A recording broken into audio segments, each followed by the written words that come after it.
Television তারকা হিনা খান, যিনি breast ক্যান্সারের তৃতীয় পর্যায়ে আক্রান্ত হয়ে কেমোথেরাপির মধ্য দিয়ে যাচ্ছেন, সম্প্রতি তার শেষ চক্ষুর পাতা আইল্যাশ নিয়ে একটি আবেগঘন পোস্ট শেয়ার করেছেন।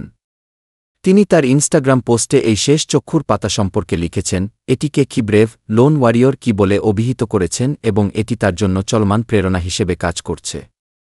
হিনা জানান, তিনি বর্তমানে কেমোথেরাপির শেষ পর্যায়ে আছেন এবং এই যাত্রার মধ্য দিয়ে তার সাহস ও দৃঢ়তা তুলে ধরছেন। পোস্টে তিনি উল্লেখ করেছেন যে, এই শেষ চক্ষুর পাতাটি আমাকে দেখিয়েছে জীবনের কষ্টগুলো কিভাবে মোকাবিলা করতে হয়। আমরা এই লড়াই পার করব, ইনশাআল্লাহ। কি তিনি আরও বলেন, কেমোথেরাপির কারণে তার প্রকৃত চক্ষুর পাতা পড়ে যাওয়ায় এখন তাকে মেকআপের জন্য কৃত্রিম চক্ষুর পাতা ব্যবহার করতে হচ্ছে। তার পোস্টে ভক্ত এবং সহকর্মীরা সহানুভূতির সাথে মন্তব্য করেছেন। অভিনেত্রী জুহি পারমার এবং শেফ বিকাশ খান্না তার সাহস এবং সৌন্দর্যের প্রশংসা করেছেন।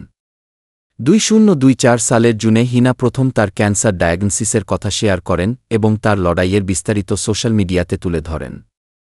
তার এই যাত্রা কেবল তার নিজের জন্য নয়, বরং অনুপ্রেরণার একটি উদাহরণ হিসেবে কাজ করছে।